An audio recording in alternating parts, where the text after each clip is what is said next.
ये मामला है कि विक्रमगंज कांड संख्या 685-24 जो दिनांक 24 नवंबर को प्रतिवेदित हुआ था। इस घटना में अजय कुमार जो खेमनीचक सुभाष नगर रामकृष्ण नगर पटना के रहने वाले हैं, पटना स्थित सुरेश ज्वेलर्स में नौकरी करते हैं। ये विक्रमगंज में ढिबरा मोहल्ला से जो ज्वेलरी का पैसा है वो कलेक्ट करके ले जा रहे थे। विक्रमगंज आरा पथ में मोहिनी गांव के पास दो मोटरसाइकिल सवार अपराधियों द्वारा इनके बैग में से 2 लाख रुपया लूटने की बात इनके द्वारा बताई गई और इस घटना का कांड दर्ज कराया गया। कांड के बारे में सूचना मिलने के बाद से ही जो इसके वादी थे उनका बयान और जो बाकी वो घटना का विवरण बता रहे थे काफी संदिग्ध प्रतीत हो रहा था। इस घटना की गंभीरता और जो लोकेशन और जिस तरह से बताया जा रहा था उसकी गंभीरता को देखते हुए अनुमंडल पुलिस पदाधिकारी विक्रमगंज के नेतृत्व में थानाध्यक्ष विक्रमगंज और जो जिले की डीआईयू टीम है इसका अनुसंधान कर रही थी। अनुसंधान के क्रम में जो अजय कुमार है उनके साथ जो ड्राइवर था शंकर यादव और सुशील कुमार, उसकी भूमिका संदिग्ध पाई गई।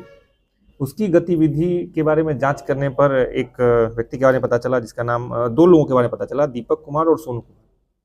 इन दोनों को गिरफ्तार करने पर इनसे पूछताछ किया गया और इनके निशानदेही पर ही 9,85,000 रुपया बरामद हुआ। पूछताछ में और अन्य जो तकनीकी साक्ष्य उससे स्पष्ट हुआ कि अजय कुमार के साथ जो ड्राइवर था शंकर, वही इस घटना का लाइनर था और उसने ही पूरे घटना की प्लानिंग की थी कि पैसे को लुटवा के बाद में जब पुलिस के नज़र से हम लोग बच जाएंगे तब हम इस पैसा को बांटने की प्लानिंग इनकी थी, लेकिन उससे पहले ही ये पैसा बरामद कर लिया गया। जो कांड इनके द्वारा दर्ज कराया गया था उसमें इनके द्वारा 2 लाख रुपए लूटे जाने की बात बताई गई थी, लेकिन जो अपराधी हैं उनके पास से 9,85,000 रुपया बरामद हुआ है। अब ये जो असमानता है या फिर ये जो अंतर है ये क्या है और क्यों है, इस संबंध में जो वादी है और जो ज्वेलर्स जिनका पैसा था उनसे पूछताछ और अनुसंधान में पता चलेगा।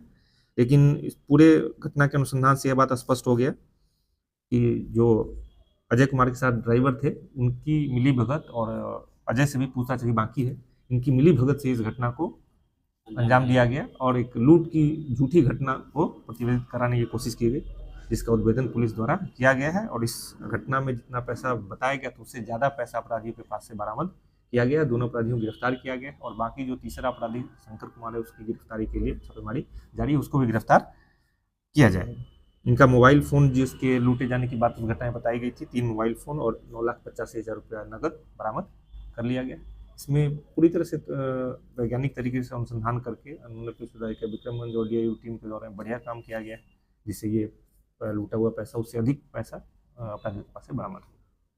सर, गिरफ्तार अपराधियों कोई आपराधिक इतिहास में आया? नहीं, अभी तक इनका कोई आपराधिक इतिहास सामने नहीं आया, लेकिन हम लोग इनका सत्यापन कर रहे हैं। अगर कोई आपराधिक, दोनों भोजपुर के रहने वाले हैं। दीपक कुमार पेशर कृष्णा सिंह धनगई भोजपुर और सोनू कुमार कुल्हड़िया थाना कोइलवर भोजपुर के रहने वाले हैं।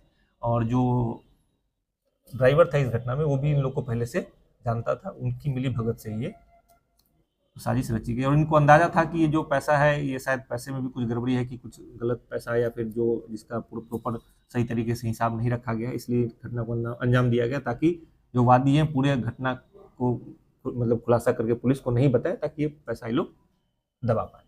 धन्यवाद सर।